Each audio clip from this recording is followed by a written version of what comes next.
Olá pessoal, boa noite. Na aula de hoje nós vamos finalizar a parte aí do PMI, tá? E do PMBOK, utilizando aí para recursos de gerenciamento de projetos. E na semana que vem nós vamos dar início a um novo conteúdo, tá bom? Essa parte aqui ela já vai fazer parte do conteúdo aí do segundo bimestre para as avaliações de vocês, tá ok? Então, aqui encerrando, a gente estava falando na última aula, antes da prova, sobre o ciclo de vida do projeto. Tá? Sobre todo o desenvolvimento, que é a última parte ali que a gente vai ver. Ok? Então, o ciclo de vida do projeto, para que ele possa ser bem desenvolvido e finalizar um projeto, para que a gente não deixe aí a desejar, digamos assim, em termos de falta de eficiência, ou até mesmo de assistência ao nosso cliente, ele define primeiro que o trabalho deve ser realizado em cada fase. Então, foi as etapas que a gente fez aí, que vocês até analisaram na avaliação, de início, planejamento e final, toda a parte de desenvolvimento e de separação de equipe, tá? Então, foi importante ressaltar que a fase dele, todo o ciclo de vida dele, do começo, do meio e do fim, ele deve ter a equipe aí preparada devidamente para programação, para teste e para dar o help desk no caso de um possível aumento de demanda ou até mesmo algum problema que o sistema venha a apresentar, tá? Quanto às entregas devem ser geradas em cada fase e como cada entrega é revisada. Então, uma das questões muito importantes é sempre estar à disposição do cliente para revisar as informações, tá? Revisar o andamento do projeto. Por isso, quando a gente desenvolve um software, você literalmente casa com ele, tá? Porque a empresa ela vai precisar uma hora ou outra manutenção, tá ok? Fazer uma adaptação, ampliar o sistema, um cadastro, ou um acesso de informação, ou incluir uma nova programação que não era prevista. Então, vocês devem dar a assessoria à empresa, tanto a questão aí que ela tem direito, né, de contrato, quanto a dependente da horário, por exemplo, se é serviço 24 horas, 12 horas, enfim, é importante sempre revisar as informações a cada manutenção, a cada correção, ampliação e validá-las, quer dizer, fazer a análise de teste para não ter nenhum tipo de problema futuro, tá? Separar as pessoas que vão estar envolvidas em cada fase, ou seja, quem vai ser responsável pela programação, quem vai ser responsável pelo teste, ou até mesmo ir na empresa e fazer um atendimento na própria empresa ou remoto, tá? Tem que sempre estipular quem é o responsável por cada processo. Posteriormente, como controlar e provar cada fase. Então, como que vocês vão controlar e aprovar cada fase do projeto e fazer com que ele fique cada vez mais afim aí da empresa para que possa aí, fazer um bom andamento, tá ok?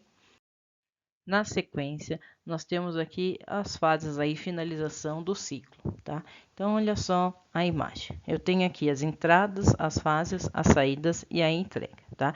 Isso aqui é uma ideia de fluxograma aí, de um controle que a gente possa ter para ver se na entrega foi revisto todos os termos, todos os pontos para que não ocorram falhas, tá?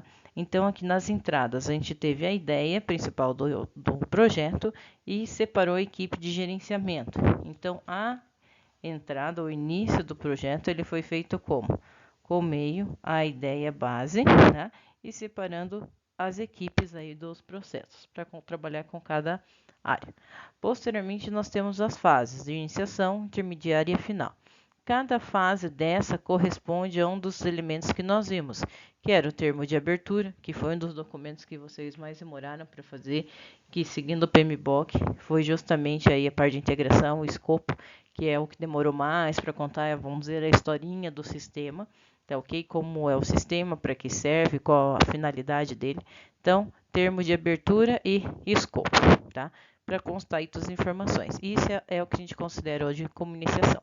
O intermediário nós temos aqui o plano, a linha de base, o progresso e aceitação, tá? O plano se refere a começar a iniciar as atividades, a iniciação aí dos planos em relação à equipe, tá? Vou separar a equipe para que cada funcionário aí exerça a sua atividade. Programação, controle, manutenção e ajustes aí, tá?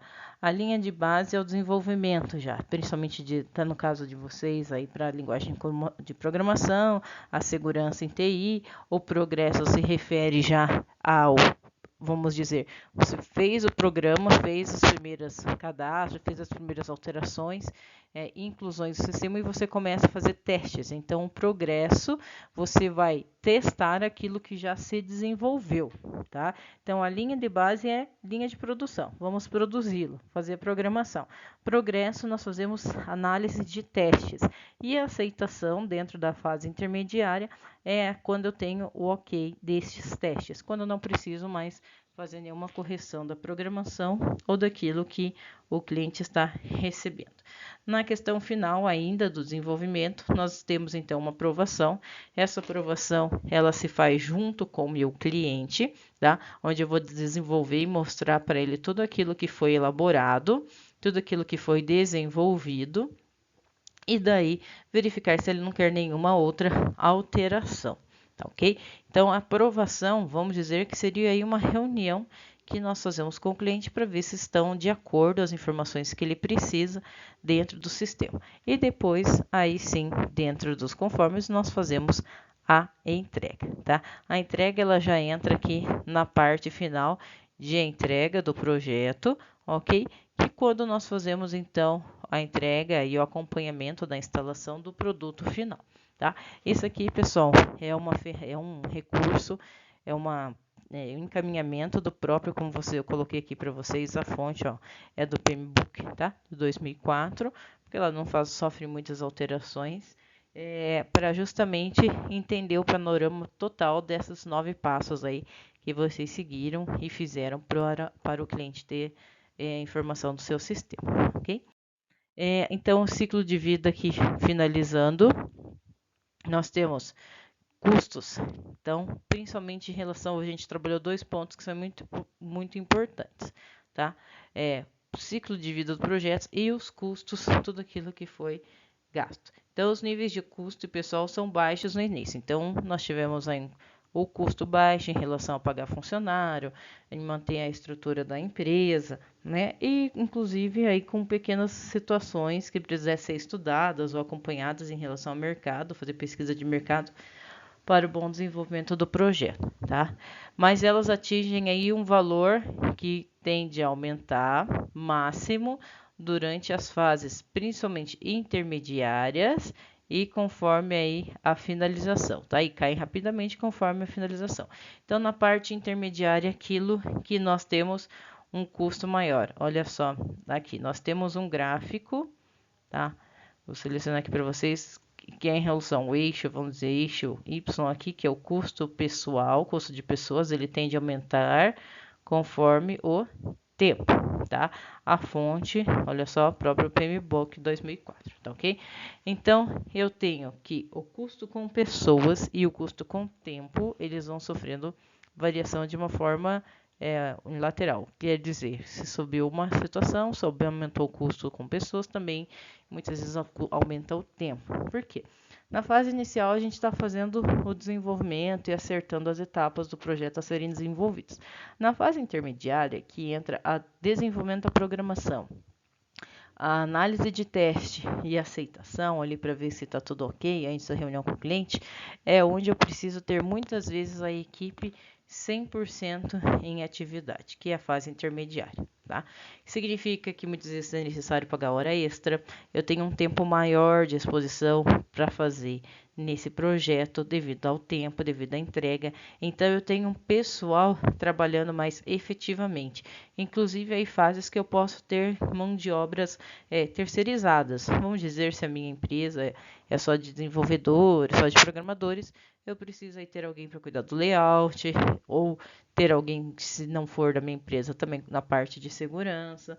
Então, conforme o desenvolvimento, essa parte de controle, eu preciso aumentar os custos, principalmente com funcionários e depois com as despesas não essenciais que a gente fala, tá? Aquelas que não estão relacionadas diretamente ao projeto, mas despesas como água, luz, telefone, internet, tá? Então, tudo isso faz com que eu tenha uma carência maior.